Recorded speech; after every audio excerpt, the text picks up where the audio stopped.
Assalamualaikum warahmatullahi wabarakatuh. Hai adik-adik semuanya, ketemu lagi sama Kak Sofi. Gimana kabarnya hari ini?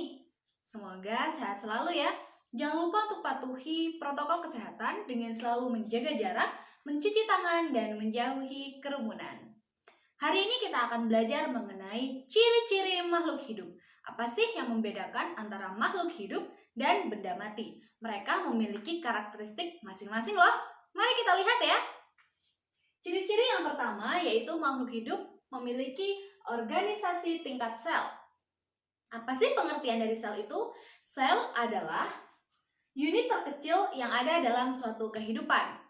Sel terbagi menjadi dua jenis, yaitu uniseluler atau bersel satu dan multiseluler atau bersel banyak. Fungsi dari sel itu sendiri adalah untuk mengolah makanan, melakukan proses respirasi atau pernafasan, dan juga ekskresi.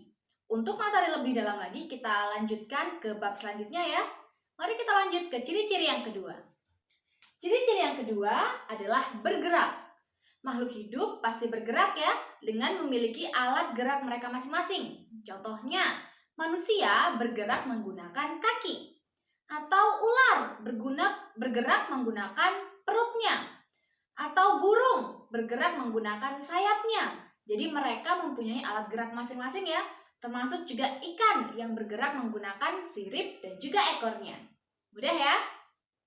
Ciri-ciri yang ketiga yaitu bernafas atau proses respirasi. Proses respirasi atau bernafas adalah proses menghirup oksigen dan mengeluarkan karbon dioksida. Tujuannya adalah untuk membakar makanan dan untuk menghasilkan energi ketika kita bernafas. Manusia sendiri bernafas menggunakan paru-paru yang disalurkan melalui tenggorokan. Jenis-jenis pernafasan yang ada pada makhluk hidup, baik itu manusia, hewan, maupun tumbuhan, banyak sekali ya. Kita lihat contohnya. Yang pertama yaitu paru-paru, yaitu yang digunakan oleh manusia maupun mamalia. Mamalia itu jenisnya apa saja? Banyak sekali. Seperti hewan, ada sapi, kerbau, kuda, bahkan ikan seperti paus itu juga bernafas menggunakan paru-paru. Yang kedua yaitu trakea.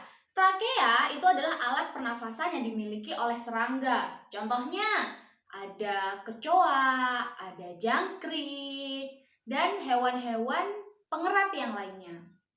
Yang ketiga ada insang. Udah banyak yang tahu ya insang itu apa? Insang adalah alat pernafasan yang dimiliki oleh hewan Pisces atau ikan. Jadi kalau misalkan melihat ibu-ibu adik-adik semuanya membersihkan ikan, di bagian leher sini ada yang berwarna pink, kemerahan gitu ya. Itu yang namanya insang. Itu adalah alat pernafasan yang digunakan oleh ikan. Yang kedua ada stomata. Stomata adalah pernafasan yang dimiliki oleh tumbuhan. Stomata itu berada di permukaan daun. Jadi di permukaan daun itu jika dilihat menggunakan stetoskop, dilihat menggunakan mikroskop maksudnya, itu akan terlihat bintik-bintik yang tujuannya adalah untuk proses pernafasan, menghirup oksigen. Dan yang terakhir yaitu kulit.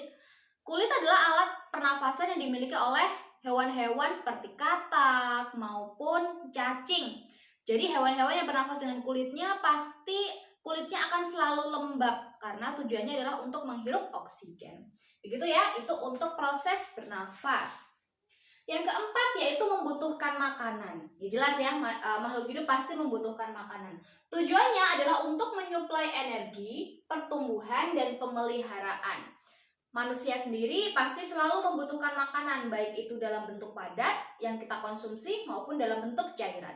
Makhluk hidup sendiri terbagi menjadi dua jenis, yaitu autotrof dan juga heterotrof. Autotrof adalah makhluk hidup yang bisa memproduksi makanan mereka sendiri. Jadi dia bisa bikin makanan untuk dia sendiri. Yaitu contohnya seperti tumbuhan. Di tumbuhan terdapat proses fotosintesis, yaitu proses pemasakan makanan yang dibantu oleh klorofil, air dan juga cahaya matahari nanti akan menghasilkan karbohidrat dan juga karbon dioksida yang bisa dihirup, yang menghasilkan oksigen maksud saya. Jadi tumbuhan itu bisa memproduksi makanan mereka sendiri. Nanti kita bahas lebih lanjut ya di bab mengenai fotosintesis, apa saja yang dibutuhkan, apa saja yang dikeluarkan, bagaimana prosesnya, nanti ada video pembelajarannya sendiri. Yang kedua yaitu heterotrof, lawan dari autotrof, yaitu makhluk hidup yang tidak bisa memproduksi makanan mereka sendiri. Yaitu apa? Yaitu hewan dan juga tumbuhan. Hewan dan juga manusia. Hewan dan juga manusia dia bergantung pada makhluk hidup lain untuk dapat bertahan hidup untuk mencari makanan. Seperti itu. Lanjut ke ciri-ciri yang 5, yaitu pertumbuhan dan perkembangan. Pertumbuhan dan perkembangan memiliki dua ciri yang berbeda tetapi mirip ya. Untuk pertumbuhan sendiri adalah pengertiannya yaitu proses penambahan ukuran dari kecil menjadi besar. Mereka memiliki ciri khusus yaitu irreversible atau tidak bisa kembali. Contohnya, ketika kita tumbuh nih dari yang awalnya tingginya 50 cm kemudian naik menjadi 100 cm. Nah, itu kita bertumbuh, bisa diukur ya. Ciri yang ketiga, kuantitatif, bisa diukur. Diukur menggunakan meteran atau berat badan kita. Bisa diukur menggunakan timbangan. Jadi dia tidak bisa kembali. Kalau tingginya udah 100 cm, ya sudah 100 cm. Dia nggak akan tumbuh lebih pendek lagi gitu ya. Jadi dia akan tumbuh terus, nggak bisa kembali. Nah, itu berbeda dengan perkembangan. Perkembangan sendiri adalah proses menuju kedewasaan. Jadi ciri-cirinya dia tidak bisa diukur atau kualitatif. Contohnya nih, ketika manusia mengalami masa pubertas, kan kita nggak bisa diukur ya, apakah si A bisa mengalami pubertas atau tidak, atau si B contoh lainnya adalah ini proses penyempurnaan organ tubuh, suaranya menjadi membesar, tumbuh bulu di beberapa organ. Nah, itu kan tidak bisa diukur ya. Itu yang disebutkan dengan perkembangan. Jadi jelas ya perbedaan antara pertumbuhan dan perkembangan. Ciri-ciri yang selanjutnya yaitu berkembang biak atau reproduksi.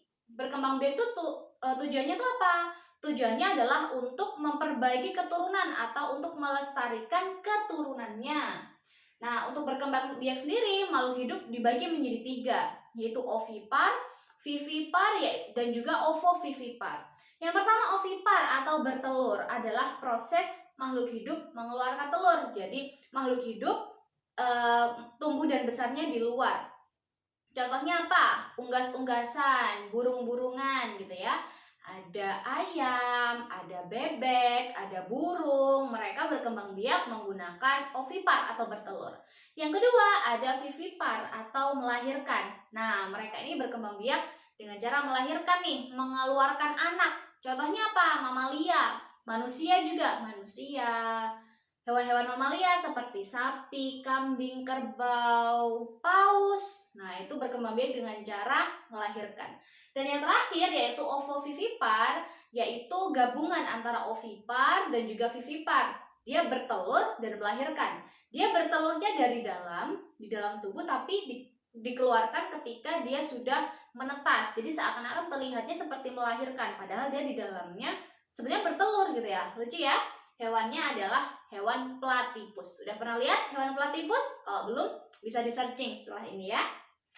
Nah, ciri-ciri yang selanjutnya yaitu memiliki siklus hidup. Memiliki siklus hidup itu dia ada tahapannya. Kalau manusia dari bayi, kemudian jadi batita, kemudian balita, bawah 5 tahun, kemudian anak-anak jadi remaja jadi dewasa. Itu adalah siklus hidup. Kalau di hewan kita punya metamorfosis ya, metamorfosis sempurna maupun metamorfosis tidak sempurna.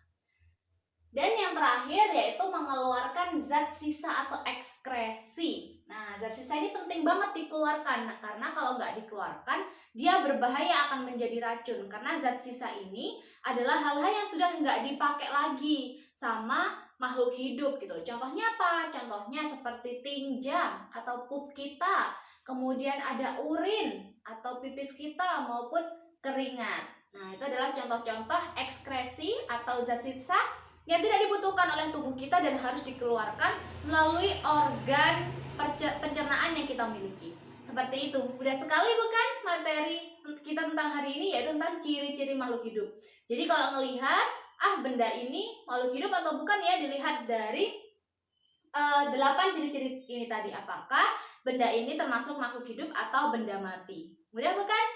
Kita ketemu lagi di video selanjutnya dengan materi-materi yang lebih menarik lainnya. Terima kasih. Wassalamualaikum warahmatullahi wabarakatuh.